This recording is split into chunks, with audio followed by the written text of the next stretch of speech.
สวัสดีทุกคนมื้อนี้มาพบกับพวกเราเนาะซอง AT Boy มื้อนี้พวกเราจะพาทุกคนมาเล่นเกมอ้ายถึกแล้วเราจะมาพบกันเช่นเคยเกมเดิมเหมือนเดิมทุกคน เต็ม เนาะ มื้อนี้เราจะมาเล่นด่านใหม่ ไม่ได้เพิ่มเติมคือด่านใหม่ด่านนี้เราต้องเข้าผ่านก่อนนะทุกคนเนาะเพราะว่าเรางงแมปมันโคตรงงแมปมันเลยว่ามันเล่นได้แล้วก็มันมีจักสันเนาะแล้วบอลเข้าประตูอิตินี่มันมีบ่เรางงเนาะแต่เราก็ข้อข้ามด่านนี้ไปก่อนเนาะ เราจะมาเล่นพี่ใหม่ แม่นแล้วด่านคลิปที่แล้วที่เราลงไปนั้นแบตทั้งหมดเลยทุกคนต้องขอโทษไปก่อนเด้อมาหาหมอที่ด่านตัวนี้นะทุกคนเนาะตัวนี้เนาะ ชื่อว่า อ่า พี่แม่หมดแห่ง บทที่สี่พี่เมย์หมดนะทุกคนเนาะ แห่งว่ามหา ต้องคำสาปมหาต้องคำสาปไป ไม่ใช่ ไปเริ่มกันเลยทุกคนเนาะ โอเคเริ่มกันเลยเครื่องมือพิธีกรรมปล่อยคำสาปคุณต้องเลือกทำลายมันซะโอเคน่าจะเป็นกับดักมันนะเมื่อกี้ น่าจะเป็นกับดักอ่ะเมื่อกี้นะพี่ทำลายต้องทำลายแบบใด น่าจะ ลอง รู้แหละกูก็บ่เคยเล่น แปลว่าเราต้องไปเบิ่งกันเนาะเช่นเคยนะทุกคนเนาะก็ต้องมาเก็บอันนี้แบบนี้คือเก่าทุกคนเนาะ แล้วกัน อันนี้เป็นอันเบสิกที่สุดเลยกันเพื่อแบบมาเล่นเกมเห็นเล่นเกมไอนะเบสิกสุดๆเนาะทุกคนเนาะอันทำมาเล่นขั้นกลางนะทุกคนเนาะก็ขั้นแบบมาวยางนะทุกคนเนาะ เก็บ พาทุกคนไปเบิ่งกันเลยนะทุกคนเนาะว่ามันจะเป็นแบบใดโอ้เบตอนนี้ทำยางแล้วนี่เนี่ยเลยแล้วมีอย่างเลื่อย เลยให้เขาเข้าประตูปิติสามารถผ่านได้ มึงอย่า ง่าย ไปย่อมันล่ะ มาโปยอหรอแพ้ได้ผล มันต้องย่อพี่ เมื่อกี้ทุกคนเขาจะบอกยังให้พวกเราอัดคลิปตัวหนึ่งเราอัดกำลังมวนๆเราพอไปย่อมันตายทุกคนเขาก็ตายเองอุ้ย เนี่ย โอ้โหเลยไม่ได้ยินนะเมื่อกี้นะ กูไม่ได้ยิน ปุ๊บมือประตูอัดคนให้เห็นเลยก็ไม่ได้ยิน วันนี้มีอะไรยังวะ นั่นเองเมื่อกี้ประตูอัดคนให้เห็นเลยไม่ได้ยินนะเฮ้ย บอก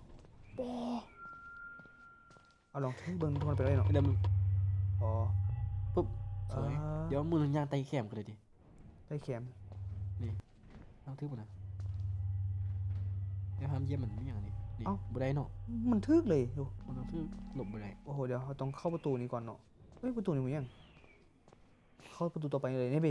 ประตูนี้ประตูพานเลย เฮ้ยมันมาแล้วไอ้สัตว์ ไอสัตว์มาตรงโคตรไวเลยตื่นมืดมึงอ่ะโง่ไอ้เหี้ยมาโคตรไวทุกคนเมื่อกี้ที่มันขี่มีก้นมาก็เห็นมึงเห็นอ่ะทั้งหมด มันจมมา ไอคันหัวเขาหัวไอเขามีไออะไรกระช่างทุกคนคันหัวมันอยู่ในเขานี้เขาว่าถ้าจีเด้อแท้เอาไว้ยามจำเป็นตอนเขาลงประตูปิติฮันเนาะมันโคตรสำคัญเลยลงตอนนั้นนะ ลงประตูไปตีเป็นไม่ได้ เดี๋ยวไปให้จังหูเองเอ้ามันเข้ามาได้บางงง มือทะยานก็เดี๋ยวมาบุญยานมีอะไรใหม่ กาวบท่ายานมีอะไรเลย เฮ้ยอยู่ได้เลยอยู่ได้ชิบหายเดี๋ยวไปไหมเดี๋ยวมึงจะเยี่ยมดัก โอ้ยตื่นมาโอ้ยได้มาเจอมันมึงอ่ะโคตรเบน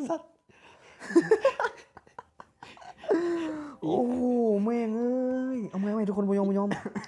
เอาเขาโคแกงมึงไปทุกคน เจ๊กูจะวายเลย แม่งเอ้ยยังหวะยังเป็นแบบนี้มาปี เจ๊กูจะวายเลย อุ้ย นี่นี่ โอ้ยเอาไว้เลย กูนึกว่ามันยืนลุมอีสัตว์ คือกันกูตายกัน แค่เมื่อกี้เขามันขึ้นมาลุมมันก็ไปบ่ได้ อืม มึงให้กับดักแล้วให้พี่เยี่ยมเลยเพราะว่ามันอย่างนั้น แม่นมันเพิ่มไวหนู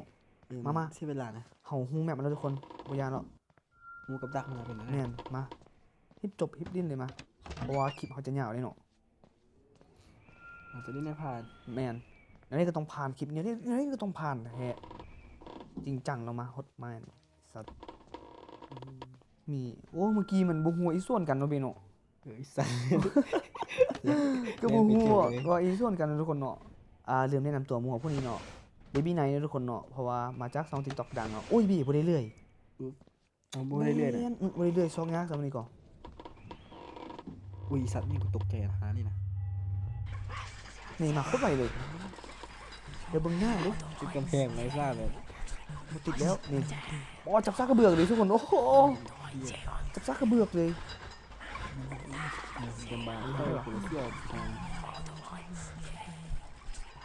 เบิ่งหน้าเนี่ยเบิ่งบ่ได้โอ้ยเนาะมันจมลงละภาษายังบ่เข้าใจเลยเว้ยตุรกี เที่ยวเลยแต่ว่า เฮ้ยกูคนเริ่มเข้าใจแล้วเฮ้ยเวลาเขาเหยียบมันน่ะนะมันจะมาทันทีเลยเนาะมันจะรู้ทันทีเลยเขาอยู่นี่ ไม่กับดักมัน เออ กับดักมัน โอ้แป๊บ เป็น นึง หัวเสียเวลาอีกเวลาเห็นนะ เห็นได้เยียบเลยเพราะมันเขาไปทางผ่าน โอ้ตาย2 อัน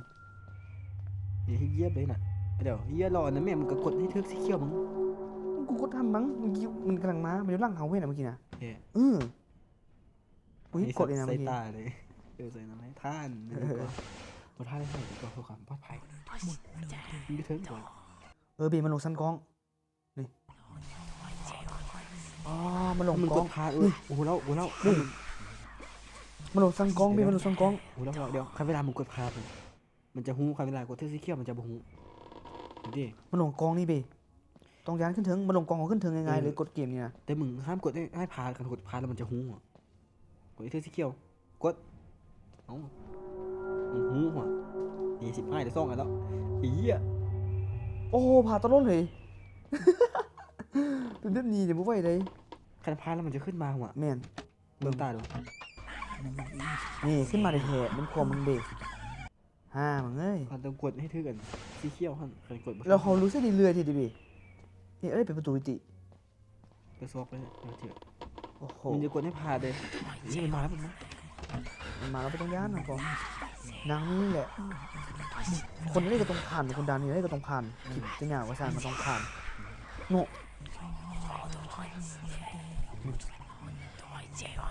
แต่เวลากดถือในเว็บเกมมันเกาะไอ้ดีทีวีเนี่ย แบบเกมในทีวีเกมแบบฆาตกรเนาะ ไฟฟ้าสดปุ๊บมันจะมาโอ้โหครับมันนี่สีเขียวมัน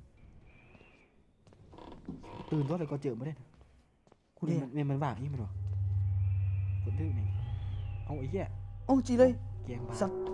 กูยังมาไว้ยังดอก มึงตามดูมึงมาห้าวอ่ะ เดี๋ยวโอ้เว้ยในเทลเบเรื่อยนะ เดี๋ยวจะขึ้นยิง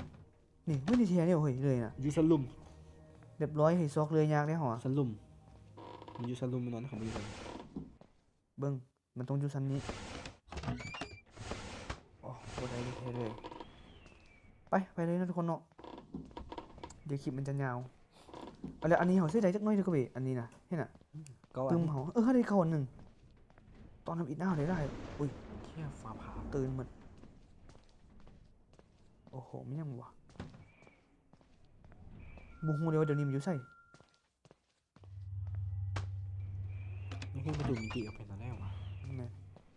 ไอ้พาไปเบิ้งจะเห็นที่เดี๋ยวพาไปเบิ้งข้อเงินส่วนนี่คันได้5แล้วเนี่ยกูพามึงเข้านี่เลยเดี๋ยวนี้นะนี่เข้าบ่ได้ของแบน ประตูมิติ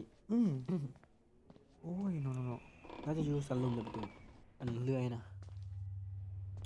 เว้ยในเทลเลยทุกคนพามูไปเบิ้งเลยเบิ้งเข้าประตูตีนั่นเนาะ มันมาเสียมันมาหนีได้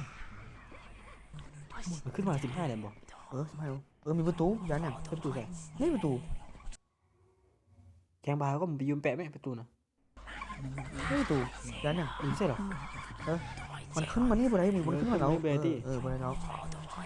เดี๋ยวนี้มันอยู่มองๆนี่ซื่อๆฝั่งมันจมไม่ได้เอาบ่ต้องห่วงยังทุกคนเนาะ เบิ่งตา เอานี่มันลงซันกองกองสุดๆเลยซันกองที่เราต้องไปเดี๋ยวนี้นะ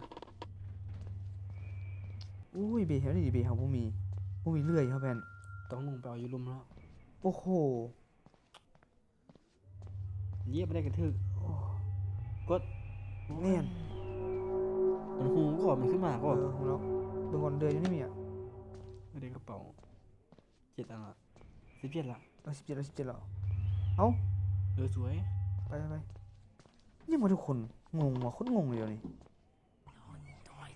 ขึ้นมาแล้ว ขึ้นมา ขึ้นมาโคตรไวเลยสิเหมือนแล้วเดี๋ยวนะถ้ามันขึ้นสั้นเทิงเดี๋ยวนี้นะ สลุมไม่ได้ไปเจ้าบ้าคือไง สั้นลงมาเลยไปจะว่าเถอะแม่แบนลุยเรื่อยนะครับแบนภาษาแม่ไปนี่ลงสั้นลุมเลยก่อนลงลุมเลยเพราะถ้าเข้าประตูวิติเลยนะ มันยากกัน เพราะว่าประตูวิติบอกเข้านี่เข้าประตูวิติแล้วมันลงไปลุมเลย แล้วมันนำเขาก็ได้ มันบุ้งเขาอย่างลุมที่ ไม่นำประตูตีก็ได้ก็ได้ ได้ เดี๋ยวเขาประตูดีได้กัน แล้วสุดท้ายเลยเหรอได้ เอามาแค่ประตูดีได้กัน บอกมันทักนี่ลงไปซันกองเหรอได้หมดเราเดี๋ยวนี้ มีได้ไปซันกวางก็ไปนำมัน แล้วไอ้ไปซันกองเขามีแต่ไอแตนเดียวไปบุ้งได้นี่ ฟังเสียงกระหุงอ่ะแล้วไม่เห็นนะท่านนั้นเต็มก่อน อันเล่นไว้นะ นี่ได้เราเรียนไว้บ่ต้องย้าน หลังเสี้ยมหมดเอา เนาะลองมาเนาะ โอ้ยเฮียซากกระเบื่อมันนะ เฮ้ยดีว่ะลงสันกองลงสันกอง เกลือเซี่ยวก็มึงอ่ะ ก็ทางเก่าเนี่ยมั้ยน่ะนี่ไปเลย มันไม่ใช่วะ บ่ฮู้เลย จะไปเย็บได้มึงเฮ้ยอีสัตว์ โอ้โหเฮ้ยเครื่องเก่าเว้ย โอ้ยเหี้ย มันยังหวะทุกคน ใจเว้ย ทุกคนจะได้กระเพยทุกคน โอ้โหเกมมือคลิปหน้าบ่เฮ้ย คลิปหน้าเอาคลิปหน้าแก้มือไหม แม่นๆทุกคน แล้วก็เอาไว้เจอกันคลิปหน้าทุกคนเนาะอย่าลืมกดไลค์กดแชร์ด้วยทุกคนฝากติดตามไปเด้อทุกคน ตะไคร้ ข้อประมาณคนเบิ่ง100 คนก็ได้แล้วทุกคนเนาะข้อซะปีค่อนปีใหม่ทุกคนบาย